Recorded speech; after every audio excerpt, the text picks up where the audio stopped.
कि ये स्कूल चलाना घाटे का सौदा है, क्योंकि वहाँ पर बच्चे नहीं हैं और शिक्षक नहीं हैं। जहाँ आप इतना छाती ठोक के इस बात को कह रहे हैं, वहीं इस बात को कौन कहेगा कि व्यवस्था जो असफल है, जो उन स्कूलों में शिक्षा के अधिकार के नियम के अनुरूप एक क्लास में एक शिक्षक नहीं दे पा रही, अगर वो व्यवस्था विफल है तो वो व्यवस्था अपनी कुर्सी क्यों नहीं छोड़ देती, ये बात कौन करेगा।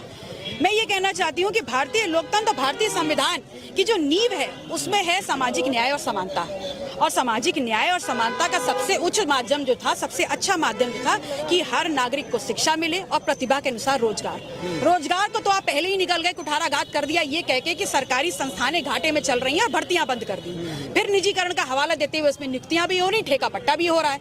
अब आपने शिक्षा के अधिकार पर कुठाराघात किया है, और सबसे पहले कुठाराघात नींव पे किया है, क्योंकि गांव में जो रह रहा है, प्राथमिक विद्यालय में जो पढ़ रहा है, वो इस गांव और खेत खलियानों से जुड़ा वंचितों का लड़का और लड़की है।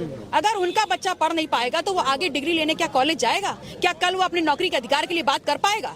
तो क्या लगता है ये बाबा साहब डॉक्टर अंबेडकर, मानवर कांतीराम साहब, डॉक्टर राम मनोहर लोहिया, सोनेलाल पटेल जी का जो सपना था कि हमारे आने वाली जो पीढ़ियां होंगी वो समृद्ध होंगी, शिक्षित होंगी, विकास करेंगी, पूरा देश में वो किसी भी हिस्से में जाकर के अपना नाम करेंगे, लगता है कि वो सारी पीढ़ियां पीछे जा रही हैं? दुख होता है ये देख करके? निसंदेह दुख होता है, मैं उसी समाज से आती हूँ, लेकिन मैं ये जरूर कह दूं कि जिस लोकतंत्र में ये लोग सत्ता, वो संविधान के अधिकार से ही उनको सत्ता मिली है, आज उन्हीं वंचितों के अधिकार को इस लोकतंत्र में वो सामने, उन वंचितों के सामने इस लोकतंत्र को खड़ा करके उनके ही हक और अधिकारों को लूटने का काम कर रहे हैं। चाहे नौकरी हो, चाहे कमाई हो, चाहे पढ़ाई हो, सब लूट गया हमारा।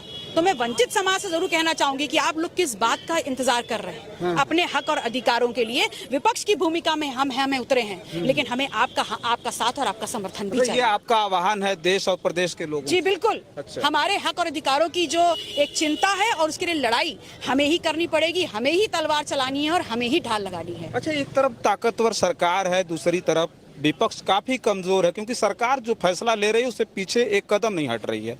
ये जो बहुत बड़ा फैसला है, ये तो जुड़ा हुआ था दलितों और पिछड़ों से जुड़ा हुआ, जनता कुछ नहीं बोल पा रही है, विपक्ष भी कमजोर दिखाई दे रहा है। तो लगता नहीं है कि ये सरकार काफी ज्यादा ताकतवर होगी? बहुत आगे निकल चुकी है सरकार। देखिए, सरकार सिर्फ तब तक ताकतवर है जब तक जनता उसके साथ है, और अगर जनता के ही हक और अधिकारों को कुचला जाएगा तो कब तक ये सरकार अपने आप को सरकार में रख पाएगी?